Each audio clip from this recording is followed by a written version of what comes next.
bloques de entrada y salida. Nosotros estuvimos viendo y estuvimos desarrollando el modelo de computadoras. Vimos que es la CPU, con todos los registros asociados, con toda la ALU que me va a hacer las cuentas, y vimos las memorias y sus diferentes tipos.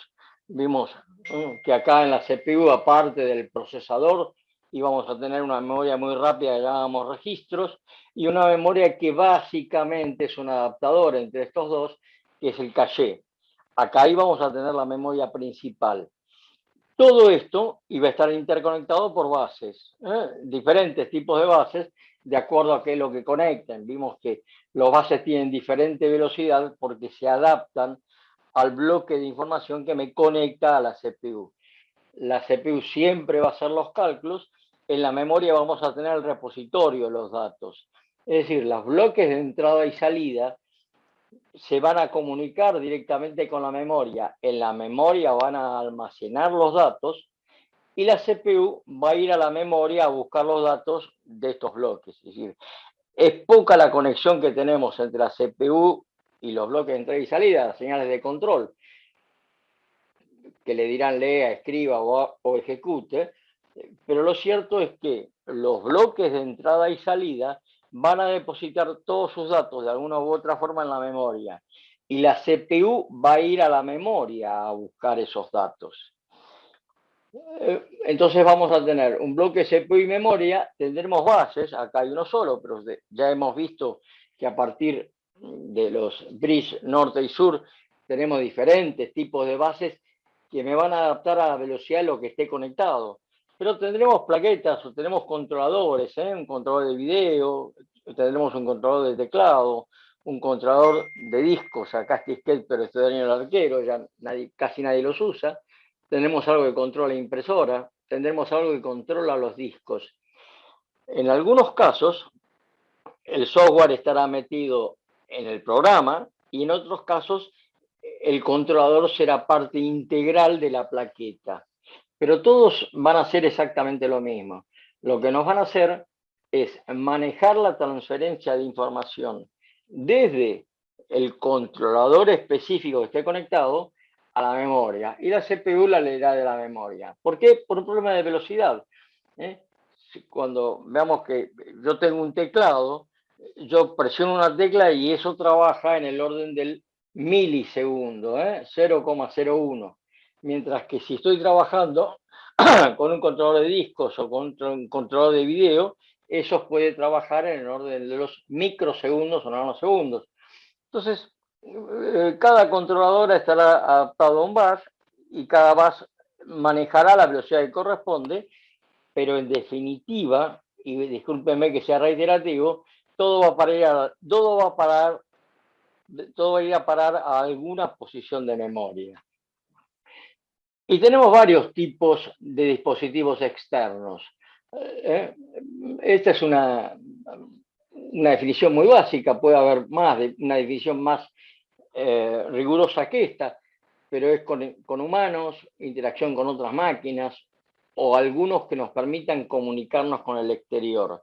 La interacción con humanos, las más normales son las terminales de video, las impresoras y el keyboard, el que nos va a permitir escribir.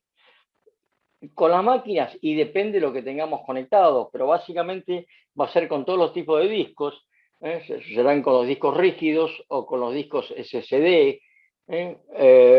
Tendremos almacenamientos masivos, que lo vimos un poquito, pero son los que el almacenamiento sobre cinta, cuando yo requiero guardar una enorme cantidad de información y que no requiero una rapidez inmediata para acceder. Es la memoria del sistema, la memoria general. Y tendremos sensores y actuadores. Si yo quiero conectar mi máquina con, por ejemplo, un Arduino. Entonces, cada uno de estos nos dará una interacción diferente. Y de comunicación, y que es lo que usamos permanentemente en la actualidad, que estamos utilizando ahora, es la forma de acceder al exterior. Yo tengo una computadora, en este caso, que tiene un sistema de interacción con humanos, tengo un mouse que estoy utilizando, tengo una cámara de video, y todo eso va a parar a una plaqueta que me permite comunicarme con el exterior. En mi caso particular será una plaqueta de red que va a un router, y ese router se comunica con la red de Internet en general. Pero en principio tengo cosas que dependen de mi computadora. De mi computadora dependerá la plaqueta de red, y la plaqueta de red le manda la información al router, y el router a su vez modifica esa información y la manda al exterior. Para nosotros, estamos trabajando nada más que con la computadora. El router va a ser otra computadora de menor potencia, pero que va a poder, pero que tiene más o menos la misma distribución que tiene una CPU, una computadora como la que tenemos, pero más específica, con un objetivo de transmitir información al exterior. Tendremos terminales, tendremos dispositivos de interacción con Matic, tienes otro computador. Tenemos un montón de entradas y salidas, y cada uno va a ser específica. Cuando yo hablo con un dispositivo de interacción con máquinas, estoy hablando de una computadora que me maneja una máquina, un torno de control numérico. Es en definitiva un torno mecánico que tiene motores, y que esos motores se manejan desde la computadora. Es decir, esto es algo muy genérico. Van a encontrar algunos más específicos, pero me va dando una idea de los tipos de salidas y entradas que podemos tener en una computadora. Todas, y van agregándose permanentemente otras. Cuando nosotros hacemos un dispositivo, vamos a tener que tener un controlador que me va a controlar el dispositivo y me va a hacer la interacción con, en definitiva, la CPU, el microprocesador. Hay tres tipos de datos que yo necesito mandarle al dispositivo: comandos, estado y datos. ¿Por qué? Existe una enorme diferencia de velocidad entre la CPU y el dispositivo. Entonces, la CPU le puede mandar muchos datos al dispositivo, pero el dispositivo puede tener un overflow, es decir, se puede ver superado en la cantidad de información que maneja. Entonces, habitualmente estos dispositivos tendrán que decirle el estado en que están a la CPU. Le dirán: estoy listo para recibir información, o ya no puedo recibir más información. Esta información de estado va a ser la que le diga a la CPU si le puedo seguir mandando datos, o tengo que esperar que el dispositivo procese toda la información hasta mandarle nuevos datos. Tendré comandos que le dirán: lea o escriba, qué es lo que tiene que hacer este dispositivo. Y por último, tendré los datos que tengo que mandarle para que imprima, en este caso, una impresora. Entonces, las funciones de un modo de entrada y salida es control y temporización, controlar qué está pasando y hacerlo en el momento adecuado. Hacer una comunicación viable, una comunicación factible con la computadora. Comunicar a su vez con el equipo periférico, es decir, el módulo va a tener por un lado una comunicación con la computadora, y por otro lado una comunicación con el equipo periférico. Va a ser la interfase. Y va a almacenar datos. ¿Por qué? Porque vimos que las velocidades son decididamente muy diferentes entre la velocidad de la CPU y la velocidad del periférico. Entonces, en la mayoría de los periféricos ya vamos a tener también una memoria incluida, una memoria caché del periférico, donde voy a ir almacenando los datos, y después se los voy a mandar en bloque para que la CPU no tenga que demorar. La CPU va a estar haciendo otras cosas, y cada tanto va a tener algún tipo de señal, una interrupción o un pooling o algo de ese tipo, que le diga: los datos ya están y los puedo ir a buscar a la memoria. Entonces voy a tener dos almacenamientos: un almacenamiento en el módulo propiamente dicho de entrada y salida, y otro almacenamiento en la memoria principal. La CPU va a ir a la memoria principal a buscar la información, pero desde el módulo voy a tener que ir juntando suficiente información para hacerle la transferencia a la memoria principal. Es un trabajo de 2 pasos. Y aparte, detectar errores. Cuando estamos imprimiendo, de repente nos quedamos sin hojas en la impresora. Bueno, en ese caso la impresora le avisa a la CPU de que no hay más hojas para imprimir y habitualmente nos va a aparecer una detección en la pantalla, nos va a aparecer este aviso. Momento que paramos, cargamos hojas y seguimos. Pero eso se va a lograr solamente si el periférico que tengo conectado es capaz de generar señales que le digan a la CPU estoy funcionando bien o no estoy funcionando bien.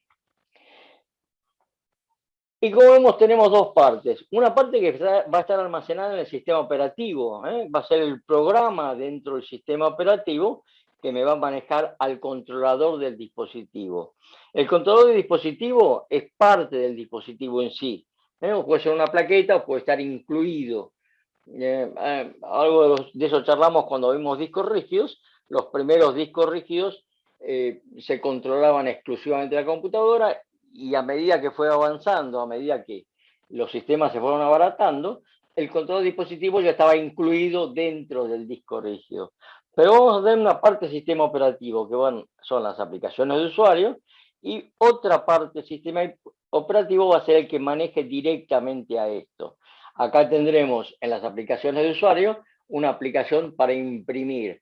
Esa aplicación para imprimir va a manejar todos los valores que yo necesito para imprimir. Y se va a verificar, y va a verificar permanentemente las interrupciones. Hay papel, no hay papel, está prendida, no está prendida. En una impresora de chorro de tinta, según la impresora me dirá, te está faltando tinta, verifica esto, verifica aquello, se te tapó, qué sé yo. Pero voy a tener un software que está directamente en el sistema operativo. Otro software dentro del sistema operativo me va a manejar esto. ¿Qué es esto? El control de dispositivo. Cuando ustedes agregan una impresora a la máquina que tienen que cargar un programa que le dice a la computadora cómo manejar a esa impresora. Esto es esto. Y a su vez, la impresora tendrá una aplicación que me dice imprima. Cuando yo utilizo el Word, en el Word yo puedo poner imprimir. Cuando pongo imprimir, se activa esta parte del sistema y me dice elija la impresora que quiere utilizar. Cuando elijo la impresora y toco imprima, se conecta con el controlador de dispositivo y hace trabajar a esto. Digamos que tenemos que verlo como que es un trabajo por etapas. Entonces,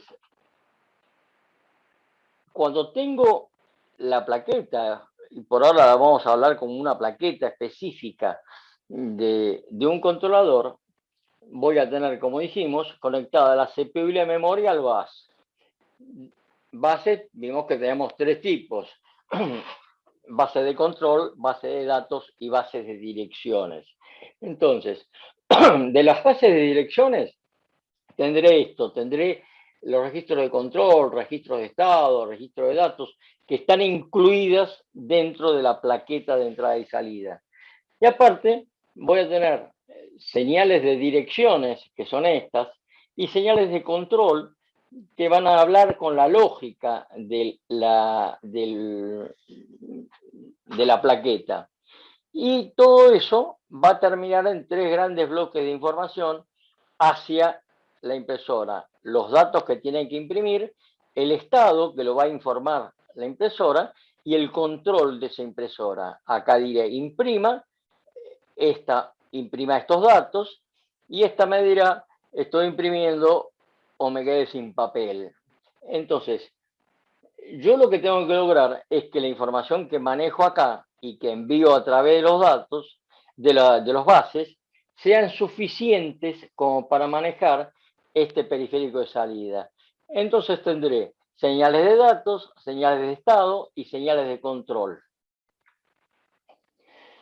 Entonces, desde el punto de vista de la CPU, para mí un bloque de entrada y salida es una posición de memoria. recibe datos de la computadora y envía datos a los periféricos. O recibe datos de los periféricos y envía datos a la computadora.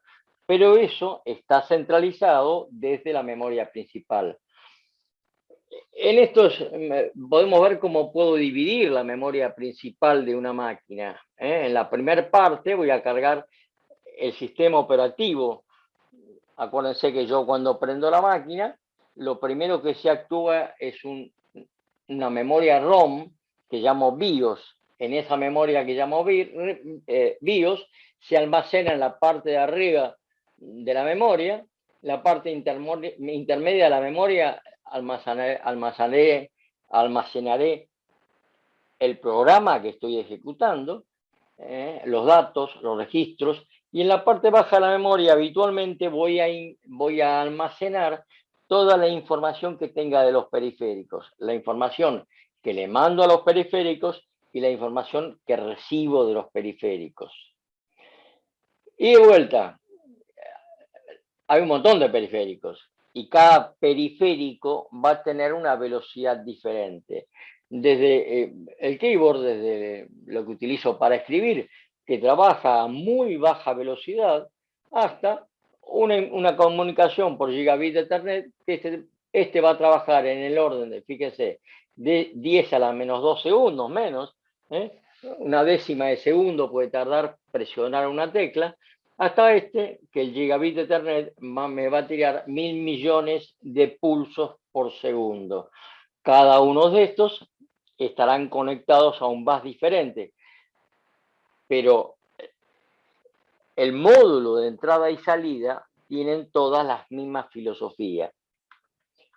Entonces, las funciones son control y temporización, comunicarse con la CPU, comunicarse con el equipo periférico, almacenar los datos que quiero enviar y detectar los errores que puedan haber surgido cuando transmito la información. La forma de trabajo es maestro y esclavo. ¿Qué es ser maestro y esclavo? A ver. Permítame que paso a la plaquita. Nosotros trabajamos o estamos acostumbrados a trabajar con redes que llamamos distribuidas. Yo tengo una red y sobre la red tengo un montón de máquinas conectadas. Y tendré por acá otra máquina que llamo servidor. Estas serán máquinas comunes y esta será el servidor que me maneja la información. A esto lo llamamos distribuido porque todas las máquinas tienen aproximadamente la misma potencia de cálculo. La diferencia que puedo tener entre esta máquina, que es el servidor, y estas máquinas que son los PC comunes, que voy a llamar host, es más o menos la misma. El servidor puede ser 2, 3 veces más potente que la máquina, porque maneja más información, pero el nivel de trabajo es aproximadamente el mismo. Y en este tipo de redes, el trabajo se distribuye entre las diferentes máquinas. Yo le mando relativamente poca información al servidor, aquella información que yo no puedo resolver en mi máquina, como puede ser comunicarse con el exterior. Pero en sí, la capacidad de cálculo de cualquiera de estas tres máquinas es muy parecida a la del servidor. Un sistema maestro-esclavo es un sistema donde la máquina principal es muchísimo más potente que las máquinas que están conectadas a esa. Más potente porque es muchísimo más veloz, muchísima más memoria, muchísima más capacidad de cálculo. ¿Cuántas? Millones de veces. Imagínense, para llevarlo a un ejemplo muy vulgar, que en el caso de un sistema distribuido, este puede ser un coche mediano y este puede ser un coche chico. Son todos coches y más o menos llevan toda la misma gente, entre 4 y 6 personas. Mientras que en este caso, esta máquina que voy a llamar habitualmente mainframe,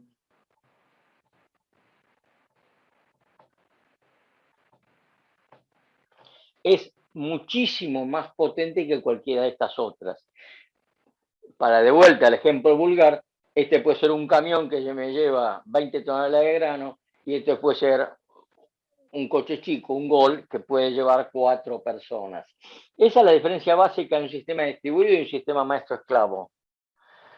En el sistema distribuido, todas las máquinas tienen más o menos la misma potencia. En el sistema maestro-esclavo, la máquina principal tiene muchos millones de veces más potencia que las máquinas que están conectadas. Y por ende, en un sistema distribuido, al tener todas las máquinas la misma potencia, la conexión o la capacidad de una máquina a conectarse con el servidor, digamos que es aleatoria. Es decir, yo agarro y me comunico porque todo el mundo se comunica de la misma forma. Mientras que la maestro-esclavo, habitualmente el mainframe tiene que habilitar la conexión con cada una de las máquinas que están colgadas de su red. Entonces, un sistema como los que estamos viendo es un sistema maestro-esclavo. ¿Por qué? Y porque, como dijimos, la CPU va a tener muchísima más potencia de trabajo que el equipo que está conectado a esa CPU. Y por eso, en este caso, cualquiera no se va a conectar cuando quiera, sino que va a tener que pedirle autorización al maestro para conectarse. Y el maestro, que es la CPU, le va a decir conectate o no conectate. El maestro le va a decir voy a ir a leer a la memoria la información que me mandaste o no. Y el esclavo tendrá que pedir autorización para guardar la información en la memoria.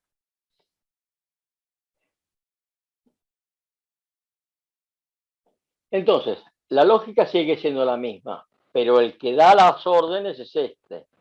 Y el que acata las órdenes es este. ¿Por qué? Básicamente por la enorme diferencia que tenemos de velocidades y de capacidad de cálculo. Este puede ser algunos cálculos, los poquitos, y la transmisión de la información es de muy baja velocidad. Este va a ordenar todo y a través de la memoria va a permitir que el sistema funcione. Hay dos formas dos formas que son tres. Hay tres formas de que el periférico le avise a la CPU que puede transmitir información y por lo tanto la CPU le... A ver, la CPU le autorice. Una se denomina pooling, otras se denominan interrupciones y otros se denominan DMA, Direct Memory Access o acceso directo a memoria. La más lenta es hacer pooling, la intermediaria es interrupciones y la más rápida es DMA. ¿Qué significa que es hacer pooling? Y el sistema operativo está permanentemente, la CPU, verificando si lo que tengo conectado en la plaqueta de entrada y salida está disponible para mandar la información. Si lo hace permanentemente, estoy haciendo un proceso, necesito leer algo y espero, le doy la orden al disco para que me mande la información y espero hasta que el disco me mande la información. Eso implica que mientras el disco me está buscando y mandándome la información, yo tengo el proceso parado. Por interrupciones, yo voy a estar trabajando en mi sistema, en mi programa, y cada fin de ciclo, cada vez que haga algo, me voy a fijar a un registro específico si está listo o no está listo. Y si está listo, habilito en ese momento, pero no espero que lo haga. Es decir, ordeno, sigo trabajando y permanentemente mientras voy trabajando, voy mirando cuando termino de hacer una instrucción, cuando termino de hacer algo, si el otro está listo para mandármelo o no. Y por último, acceso directo a memoria va a ser que el módulo de entrada y salida va a almacenar la información directamente en la memoria sin que la CPU tenga que hacer nada. Y en ese caso, la CPU va a ir directamente a la memoria, no le va a ordenar nada a nadie. Si ordena ejecutar, el módulo carga la información cuando la tiene en la memoria, y cuando está en la memoria, la CPU la baja directamente. Es mucho más lento por pooling que por DMA. Y esto está más asociado con el hardware del sistema, y esto está más asociado con el hardware y el software del sistema. La forma más eficiente es DMA. ¿Qué utiliza una computadora en la actualidad? Y utilizan interrupciones y DMA.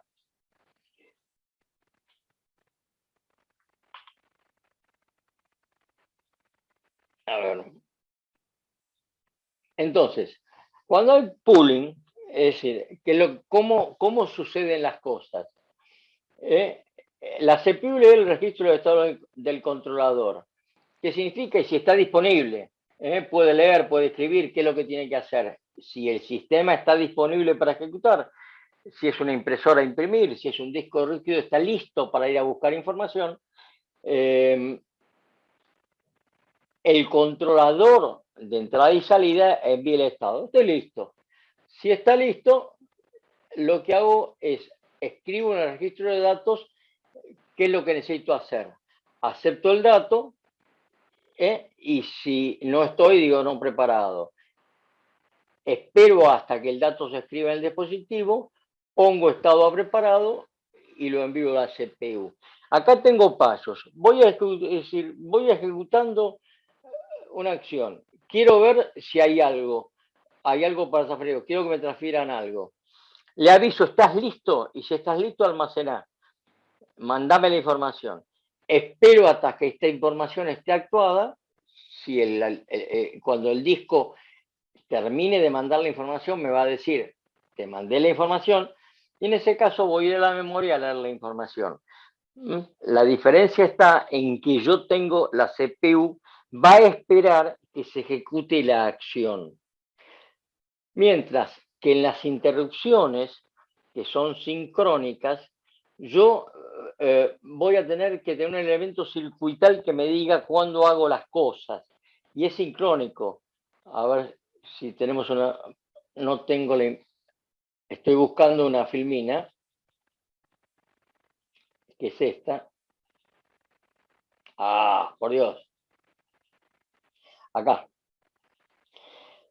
Cada vez que yo hago algo, yo tengo un ciclo de procesador acá, otro ciclo de procesador acá, otro ciclo de procesador acá, capto la instrucción y ejecuto todas las acciones que vimos cuando yo captaba una instrucción, que era, verifico qué tipo de instrucción es, me fijo cómo calculo la posición de memoria, si calculo la posición de memoria, ejecuto lo que eso me implica, y una vez que terminaba eso, en el ciclo de instrucción decía verificación de interrupciones. Bueno, es este punto. Entonces, lo que va a hacer ahí es verificar que exista o no exista la información. Entonces, las interrupciones las marca en algún lado, en algún registro, la plaqueta de entrada y salida. Y es sincrónico. ¿Por qué? Porque pasa en el tiempo de clock. Es decir, el que dice voy a leer o está puesto o lo almaceno en el registro, se hace todo en función del reloj interno de la computadora. Entonces, es sincrónico. Cuando yo acciono una tecla, voy a poner una marca en algún lado, en algún registro, y cuando termine el ciclo, la computadora irá a ver a ese registro si alguien presiona una tecla. Y si alguien presiona una tecla, subirá el valor de esa tecla al elemento de memoria y lo ejecutará. Y hay dos tipos de interrupciones. Tenemos las externas asincrónicas, que son las que me van a conectar con los discos. Por ejemplo, decirle, y cuando el disco terminó, me pondrá la interrupción en el registro de interrupciones y yo la daré. O si no, las sincrónadas, que son sincrónicas. Tengo anomalías con las instrucciones. ¿Se acuerdan que nosotros cuando vimos el 8086 teníamos un montón de registros que me decían como si la cuenta que yo había hecho estaba bien o no estaba bien. Son instrucciones ilegales o divisiones por ceros o overflow. Esas son instrucciones que son internas y que le van a decir a la máquina, tenés que ejecutar otro tipo de cosas.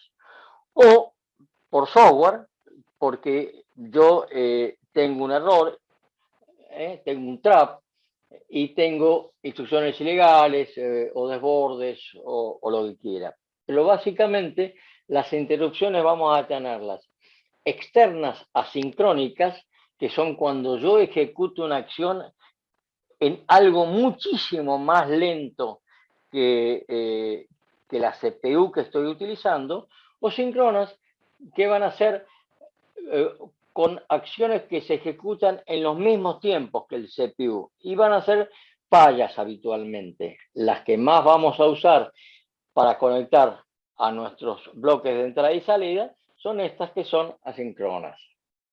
Y un trap, esta palabra también la puse porque lo van a utilizar mucho, una trampa es, yo puedo diseñar, yo puedo decir una condición especial, y si esa condición especial se ejecuta, me mandas una interrupción. Puede ser muchas y son programables.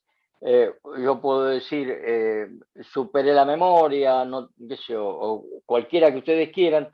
Se utiliza mucho en redes este tipo de cosas cuando una máquina conectada a la red tiene muchas fallas. Entonces, yo puedo diseñar una trap de este tipo que diga, si tal máquina de mi red envió más de 1000 tramas con errores, eso me da un trap, eso me ejecuta el trap y me ejecuta una interrupción, porque el sistema operativo tendrá que ir a ver qué es lo que está pasando con esa máquina. Es muy específica, pero se usa mucho en redes. Uno de los problemas de las interrupciones es que si yo estoy ejecutando un programa y ese programa lleva una instrucción, tiene que ir a hacer otra cosa. Entonces lo que voy a tener son lo que denomino vectores de interrupción. Yo estoy ejecutando algo, de repente tengo una interrupción, almaceno la información a dónde llegué en el programa y cuando ejecuto la interrupción y la finalizo, vuelvo a la memoria a buscar el punto donde había dejado el programa y sigo a continuación. Entonces, voy a tener el sistema operativo, las aplicaciones que estoy utilizando y tendré en otra parte de la memoria principal unos registros específicos para que yo pueda continuar el programa que estaba utilizando. ¿Eh? Entonces, las interrupciones, 4 tipos básicos: programadas, temporizadas, por entradas y salidas o por fallo de hardware. Programadas, cuando yo soy el que dice cuándo hacerse. Temporizadas, cuando generadas por un temporizador interno del procesador, cuando ejecuto alguna función específica. Lo que habíamos visto antes, yo puedo decir que cuando termine un ciclo, voy a ver si tengo ese registro.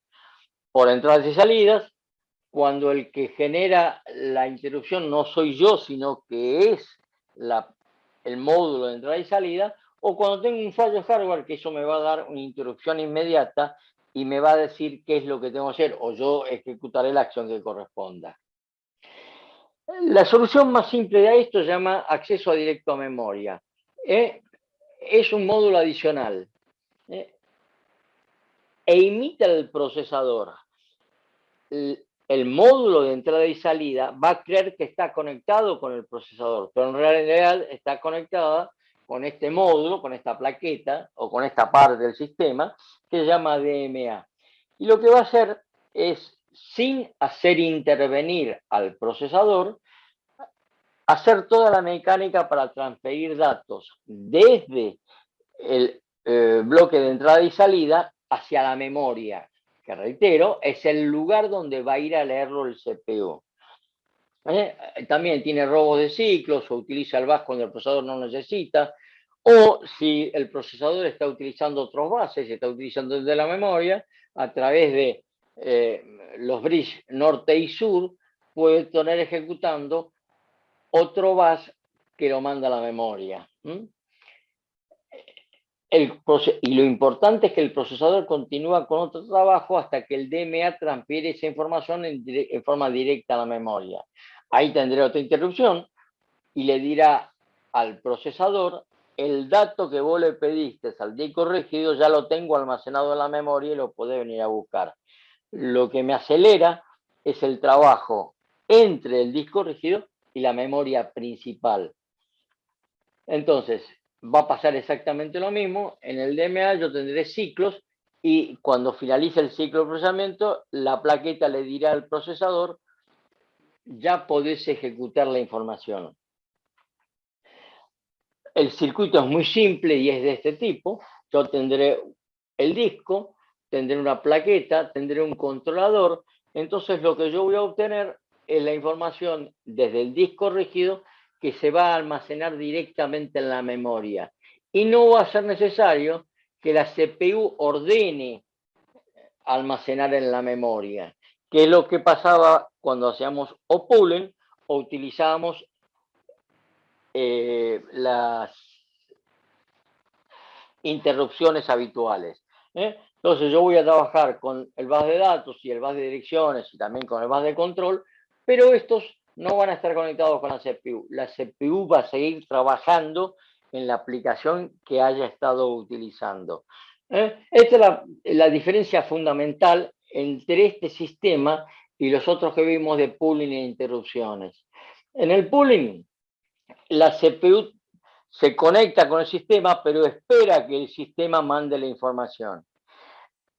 En el caso de las interrupciones, el sistema carga la información y le pide permiso a la CPU para cargar la información. En la DMA no le piden permiso.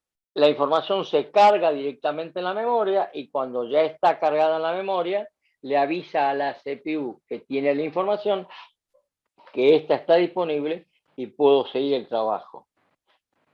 Entonces, los diagramas de flujo serían estos, en el caso de un disco.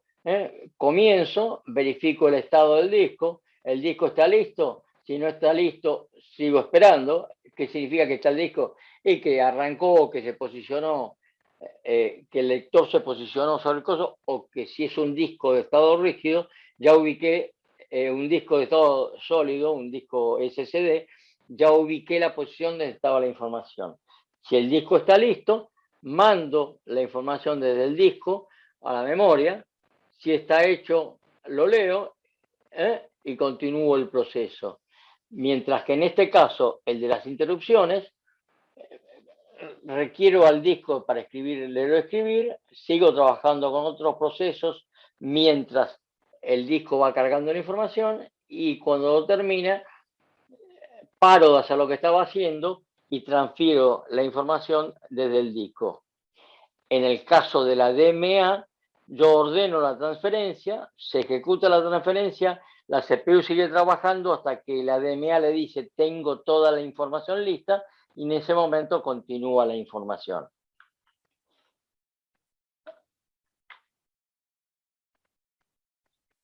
Preguntas de esto, de lo que ¿qué hace un módulo de entrada y salida?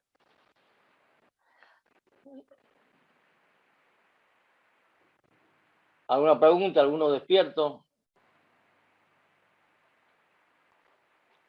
Sí, sí. Listo. Estamos. Están ahí todavía.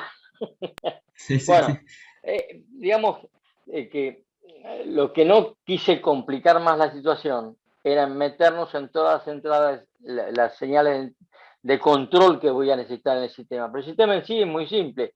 Lo que va a hacer un módulo de entrada y salida es controlar un dispositivo que es muchísimo más lento que una CPU. La información que ya tengo en el periférico la tengo que almacenar siempre en la memoria. Y tengo varias formas de acceder a esa información. Si hago pooling, ordeno escribir y espero hasta que escriba, con lo cual paro el proceso. Si hago interrupciones, voy haciendo el trabajo y cada vez que el otro me manda información, la leo, pero no espero hasta que me mande toda la información, voy leyendo por bloques. Mientras que en el DMA ordeno escribir, ordeno al periférico que lea, el periférico manda esa información a la memoria y cuando la memoria ya tiene toda la información, le dice a la CPU ejecute. Todo eso con algunas señales de control interna. Vamos a ver un poquitito por lo menos de la primera parte de periféricos. Profe, perdón, ¿el controlador lo Sí. tiene el mismo hardware de, por ejemplo, el disco rígido? ¿O lo tiene el CPU? Depende de la tecnología. Vos acordate, antes era más barato hacer las cosas por hardware y hoy es más barato hacer las cosas por software. ¿Por qué?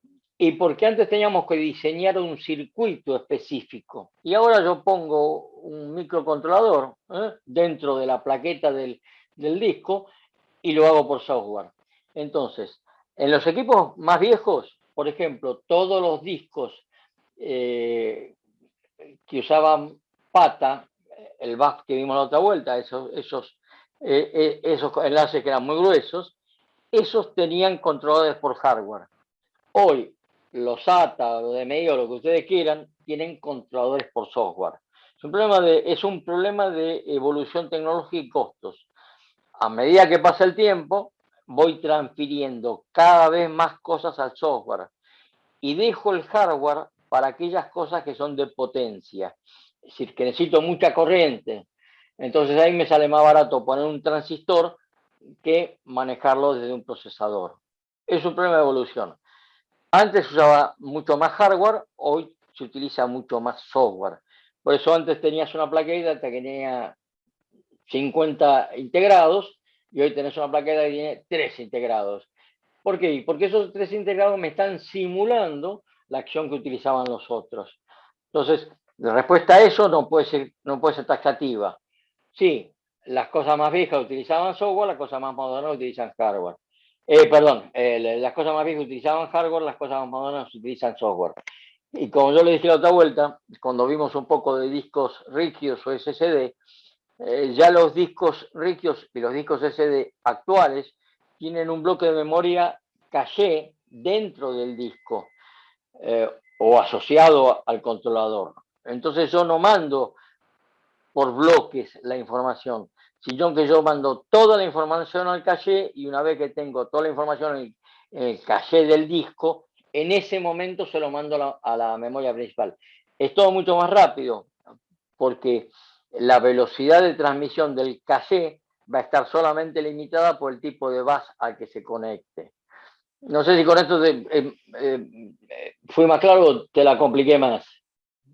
No, claro. Gracias. Bueno, 2 palabras sobre periféricos. Empezamos hoy periféricos, lo vamos a tener la clase que viene. Porque si no, esta clase no terminamos más.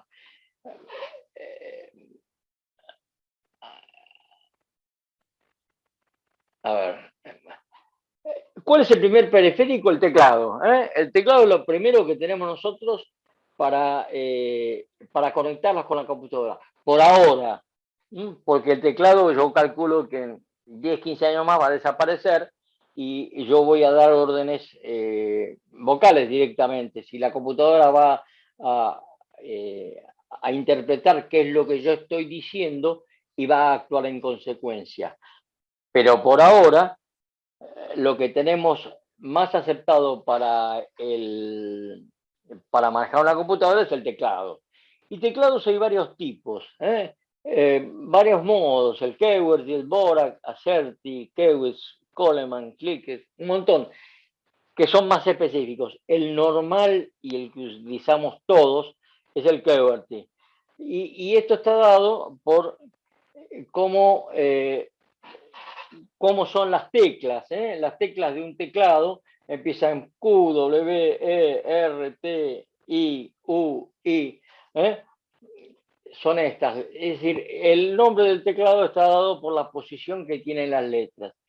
La posición que tienen las letras, este teclado fue inventado cuando se inventó la máquina de escribir, allá hace, qué sé yo, 150 años atrás.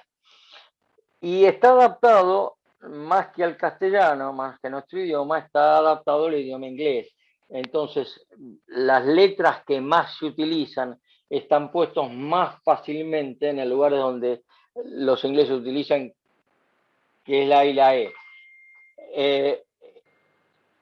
Esto ha ido evolucionando y hay otros teclados que son más específicos. Un teclado convencional es en realidad una matriz. Y a cada tecla lo que me hace es me presiona una línea, una fila y una columna. Y esa fila y esa columna es lo que me va a decir a mí qué es lo que voy a escribir. Y yo puedo, en alguna medida, programar alguna de esas teclas y le puedo decir que cuando yo toque la tecla de función tanto, el circuito de control recibe una palabra diferente. ¿Por qué? Porque hay varias formas de escribir o varias formas de diseñar una tecla que es según la codificación que ustedes estén utilizando. El teclado básico interpreta teclas en ASCII. ASCII era una forma de codificar la información de 7 bits que me dan 128 posibilidades diferentes.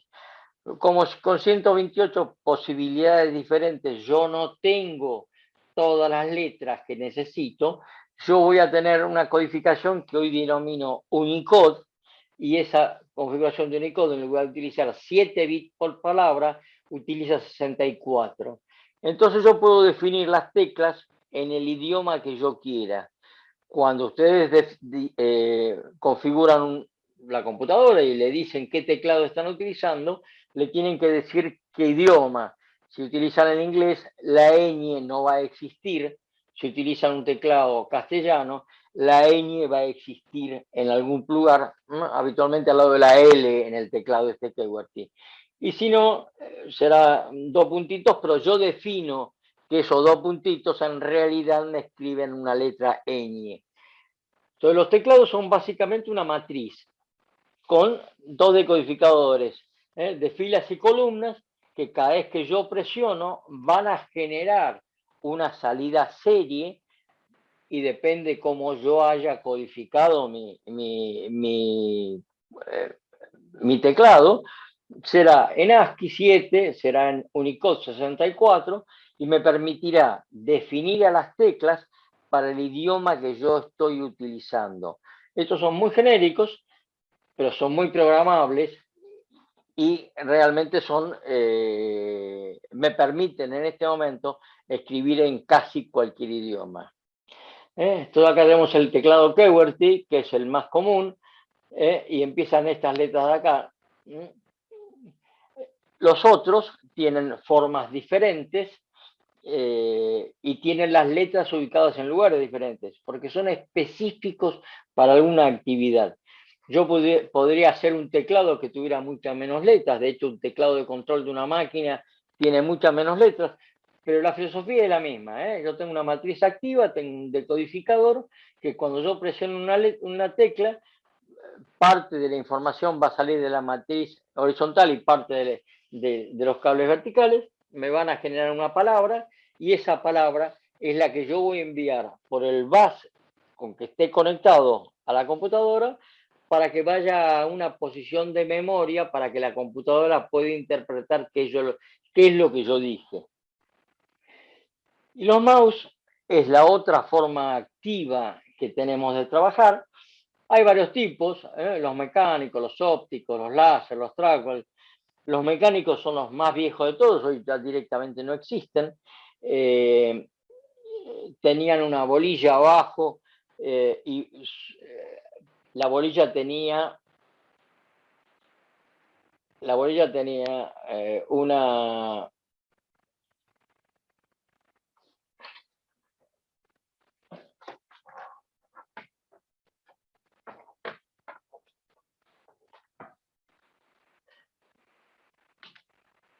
Yo tenía una bolilla y junto con la bolilla había 2 engranajes. Cuando yo movía esto para arriba, se movía este engranaje hacia arriba. Cuando yo movía para el costado, se movía este engranaje para cualquier costado, es decir, hacía fricción. Si yo movía hacia allá, se movían los 2 engranajes simultáneamente. Entonces, eso me iba a dar, cada uno de estos engranajes estaba conectado con una especie de servo que me decía cuánto se había movido el engranaje, y eso me daba una posición en el tablero.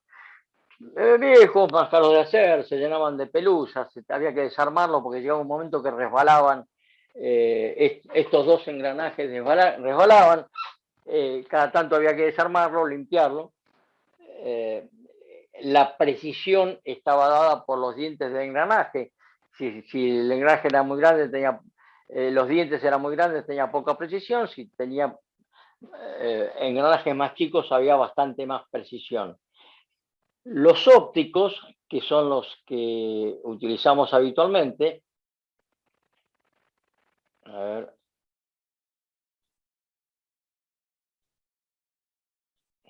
los ópticos y los láser que utilizamos habitualmente, lo que hacen es, los ópticos tienen una muy pequeña cámara, tiene una muy pequeña cámara puesto en el láser, en el mouse. Entonces, yo tengo el mouse acá y tengo una cámara acá, que cuando yo muevo el mouse hacia allá, la cámara va a ver que se desplaza esto desde este punto a este punto, qué sé yo. Y eso me va a dar una idea de dónde estoy ubicado para la pantalla. Y el láser va a ser exactamente lo mismo, pero midiendo la reflexión de la señal sobre la superficie sobre el cual tengo apoyado el mouse. Por eso el mouse, en la actualidad, no necesariamente funciona sobre algunas superficies, porque aquí hay superficies que no son reflejantes, y si las superficies no son reflejantes, el láser no puede identificar que eso está funcionando. Por supuesto que originalmente estos estaban conectados mediante un cable, hoy día están conectados mediante Bluetooth o cualquier tipo de red inalámbrica, que me permite una mayor disponibilidad. Y por último, existen pero esto es básicamente para trabajos más profesionales o para trabajos industriales, las trackball. ¿Qué es una trackball? Y es un mouse dado vuelta, es como un mouse mecánico, nada más que en lugar de el mouse en el mouse mecánico,